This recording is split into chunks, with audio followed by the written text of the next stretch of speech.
Hey everybody, Fire Mama here, along with Michaela. My arm's not quite long enough to get her in the picture, but she's going to help me today.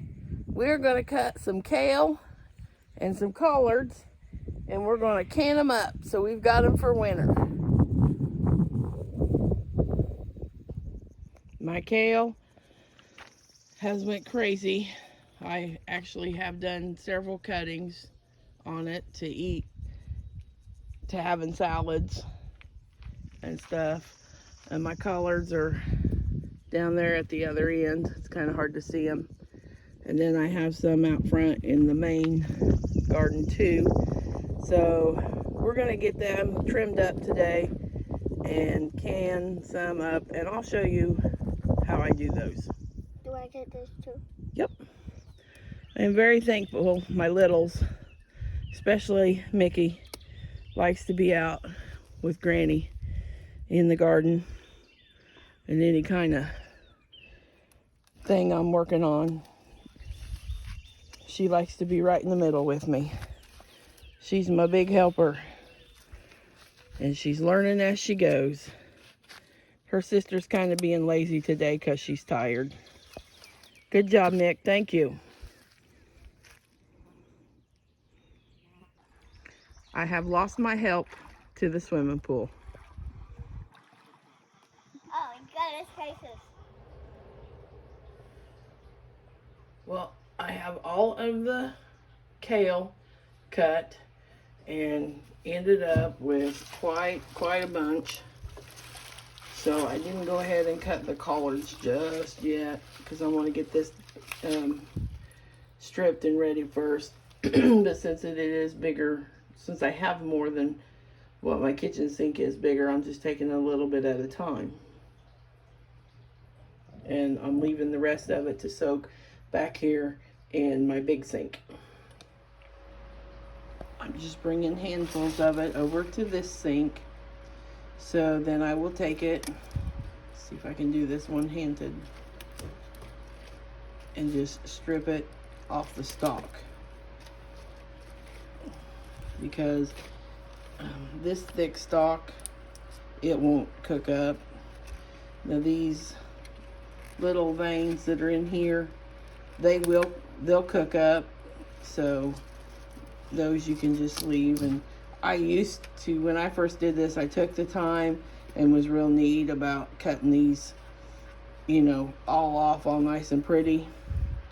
I'm gonna see if I can do this, show you this one-handed here. Just take it.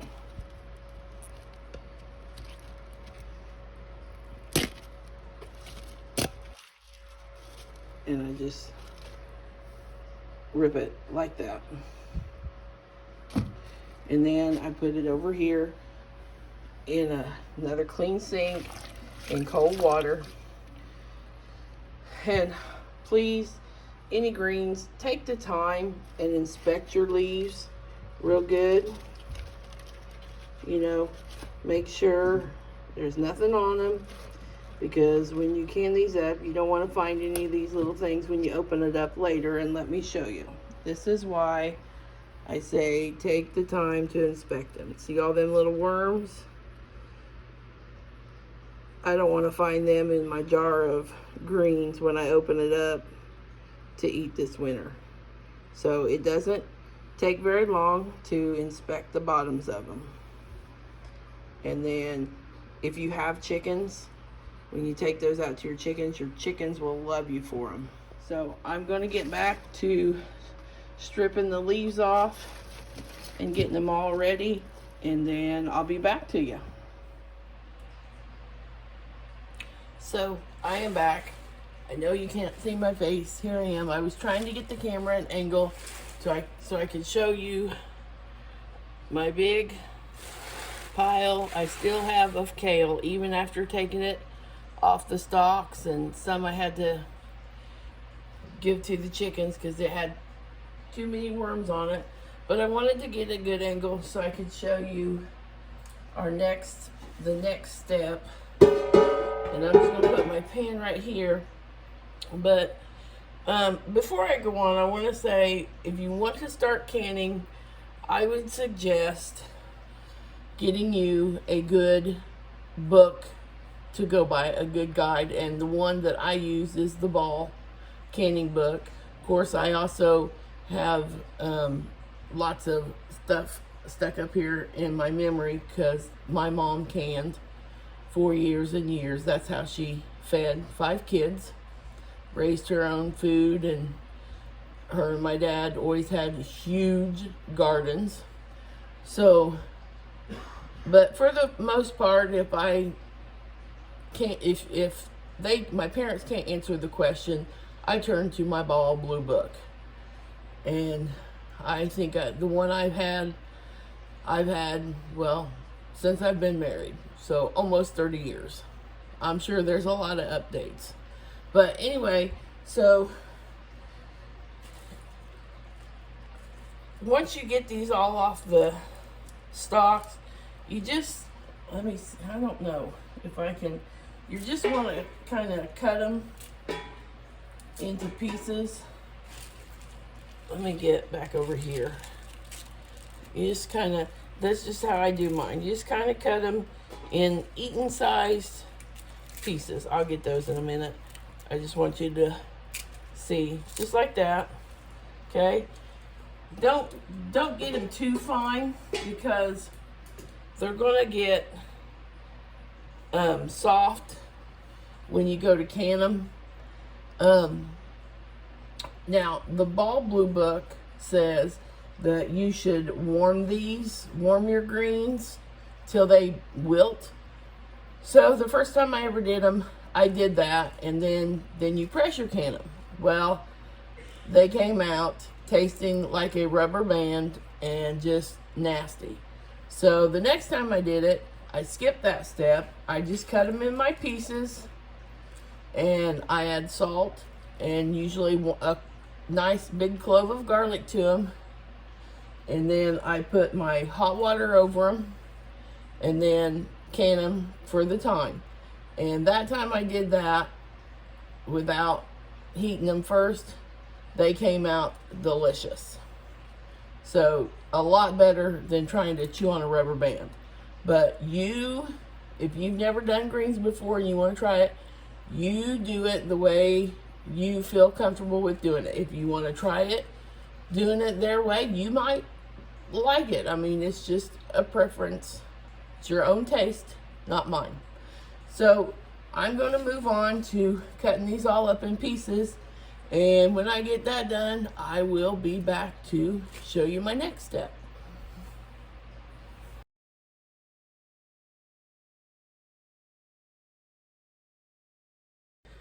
But I saved a couple so I could show you how I packed them and what all I put in them before I put the lids on to process. So, and hopefully you can see this. I'll move the camera down just a little bit. My head may be chopped off, but that's okay. So, just handfuls at a time. You're going to put your greens in there. And I use the end of my wooden spoon and just tamp them down in there. And you just keep filling it and keep tamping. Now, some things you shouldn't pack tight into jars, but your greens you can, because once the boiling water hits them, they're going to wilt and they'll reduce down. So, and there'll be plenty of room for them.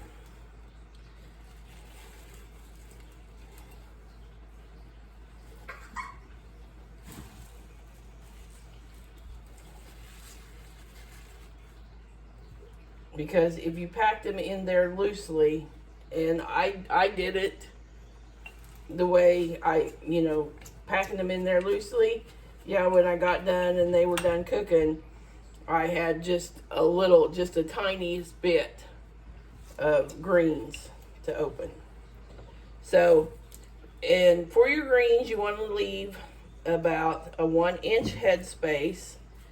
So that's going to include for your boiling water, which is that rim right there. Okay? So I got that packed in there nice and good. And then I add a half a teaspoon of salt. And then I'm putting in about 2 cloves of garlic. This is my preference. You don't have to. You can just put the salt in there. You don't have to put any other spices. So I'm going to finish this one up real quick, and then we'll be ready to put our water in.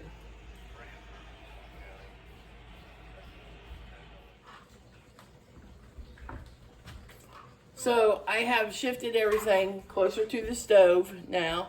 So, because I'm messing with hot water. So I got my water boiling that we'll put into there.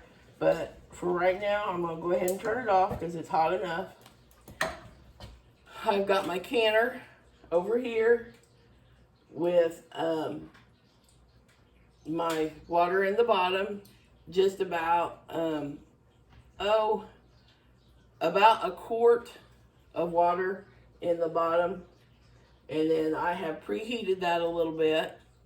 And then back here, not sure how well you can see.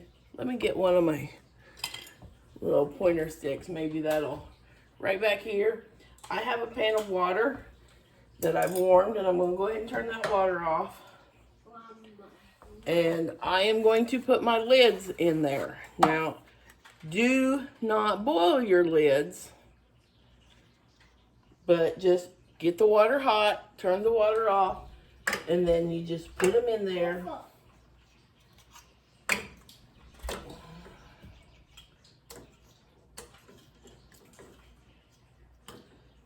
And what that water is going to do, it's going to loosen up the rubber. It's going to make it soft to make it seal better. So, and when you're doing this and working with boiling water, be very, very careful. I also failed to mention that my jars were washed, hot soapy water, hands are washed, everything's clean, starts out nice and clean. Okay? So, I'm hoping you can see, but I don't think so. I'll pick it up after I do it carefully. Let me get a pot holder ready. But when I add the hot water, how the greens are going to just instantly wilt up.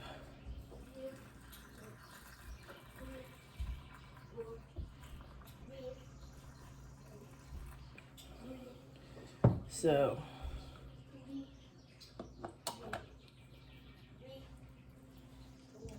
okay, so, no, we don't have an emergency. That's one of the grand littles in the back playing with her fire truck and ambulance. So I'm going to take this. Okay, let me see how that hot water wilted those greens down. So that's why you can pack them in there. So, all right. So when we're going to use our chopstick to get all the air bubbles out.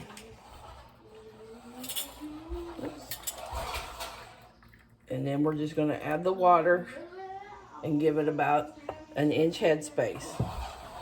Again, which is that big rim on the jar. Okay? So we're going to do that with each one of these jars. And I also forgot to mention I have my rings that have been washed in hot soapy water here ready to go. Okay, so I have one of these handy dandy. It's a plastic piece with a magnet on the end to reach in, get one of my lids, Oh, I forgot to do a step. I was getting in such a hurry to show you. Let me get a piece of paper towel. I will be right back.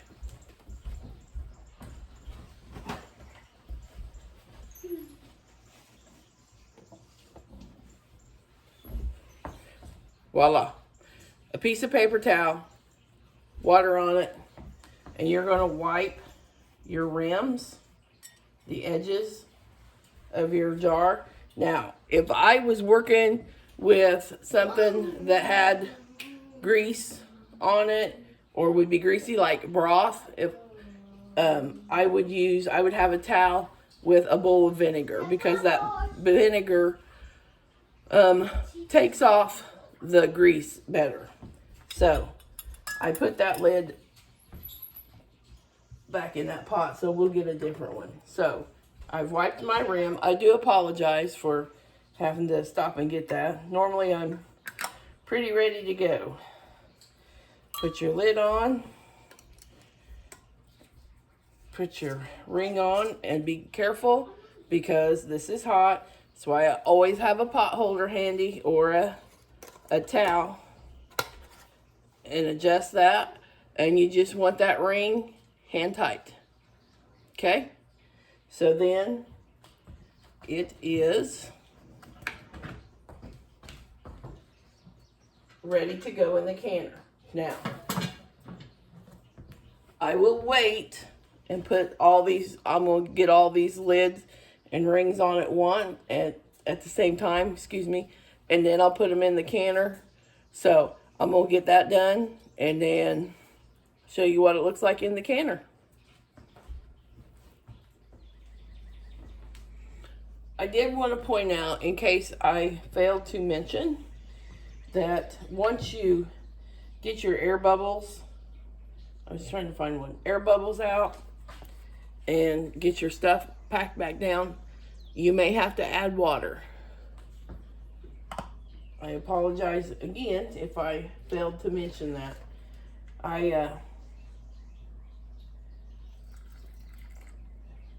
I've been doing this so long and do so much canning that it's just, I just do it and not think about that I'm trying to explain it to somebody or maybe teach somebody. So sometimes I'll forget to tell a step. So if I do that in other videos, if you see me do something and I didn't explain it, please comment below and ask, because so canning is something I am very passionate about.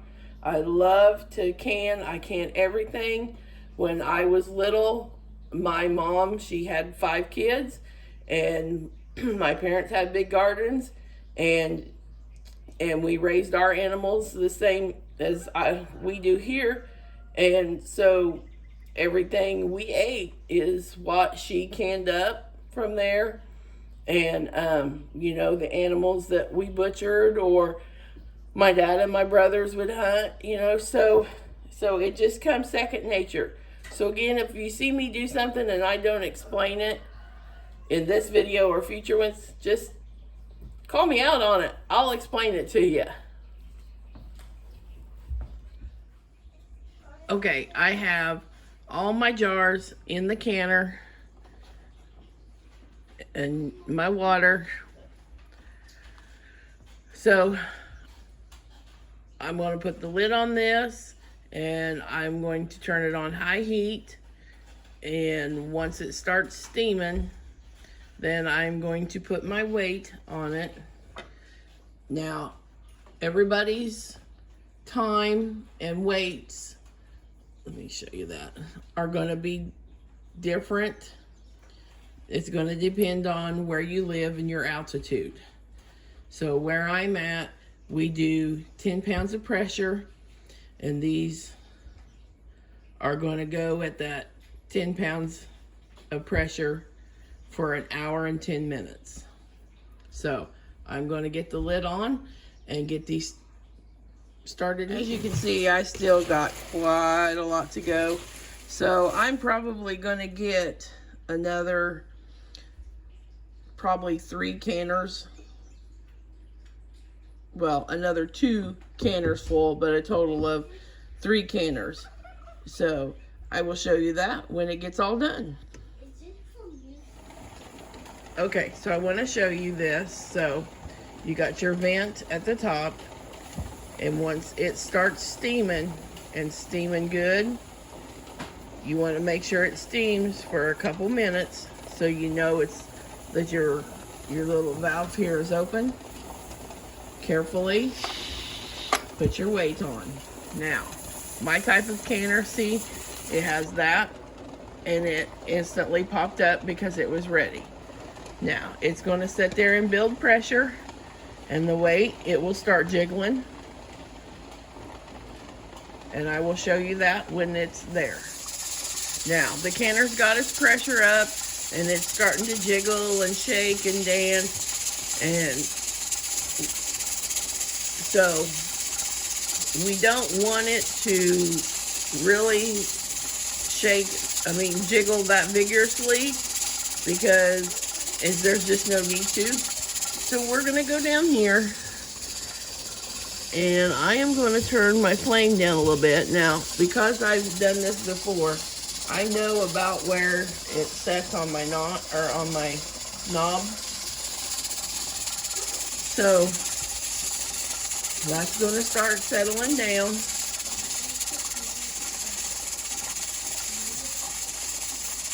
And you just want that to go at a steady, it's not really steady. It's more of a easy jiggle every 2 or 3 seconds. It's kind of really hard to explain, especially just in a video. I mean,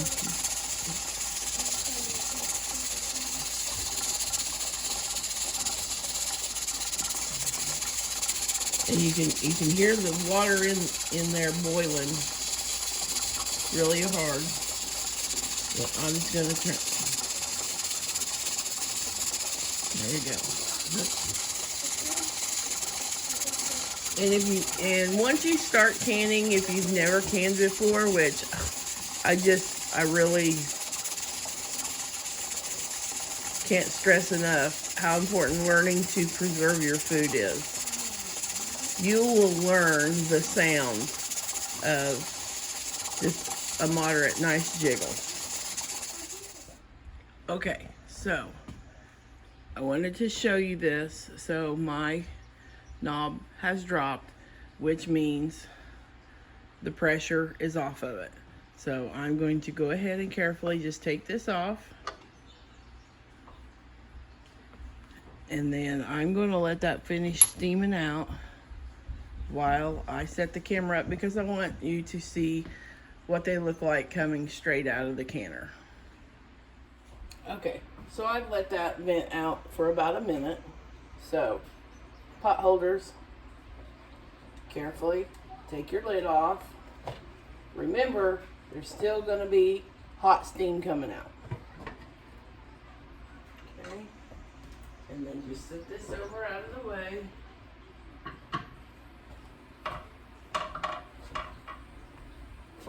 And honestly, even though most of the people who run around my house are old enough to know, I still like to announce that there is a hot lid laying somewhere so they know. Just have it. And then I have my little tongs, and I'm just going to carefully reach in and be very, very careful, because they are still hot and still bubbling.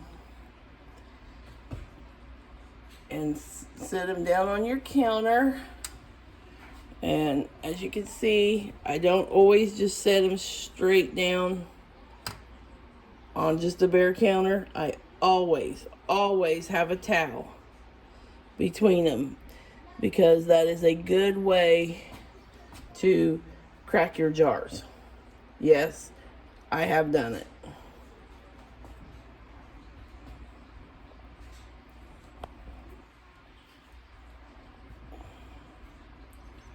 So I'm going to finish getting these out of here.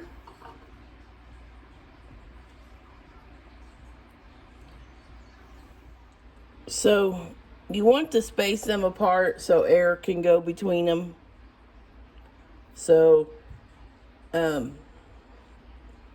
that way they got plenty of room to let their heat off and stuff and not just stacked up on top of each other. And there we go. There is our first batch of kale greens that we put in. And yes, when these cool down, this will settle to the bottom.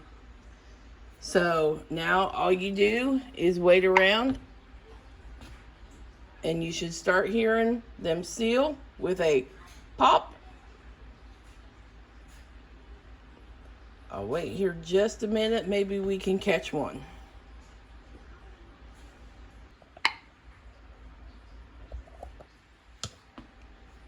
And there you go. That one has sealed. So, and another one. That is one of the greatest sounds to a person who cans. That's the best sound ever. That is music to our ears. So, and once they get all popped and done popped and cooled, I'm not going to touch them right now because I'm not sure if it's sealed or not. But you just want to push down on it. And as long as it doesn't give way or anything, it's sealed. Okay, that one was the one that just popped. It is sealed. Now, I like to let mine set out on the counter for 12 hours or so, just to make sure none of them's going to come unsealed. And then once they're all cool, I like to wash them off. And you can use fancy stickers, or you can write on the tops here, just write on there what it is and the date it was canned, because if you can as much as I do, there is no way you can remember.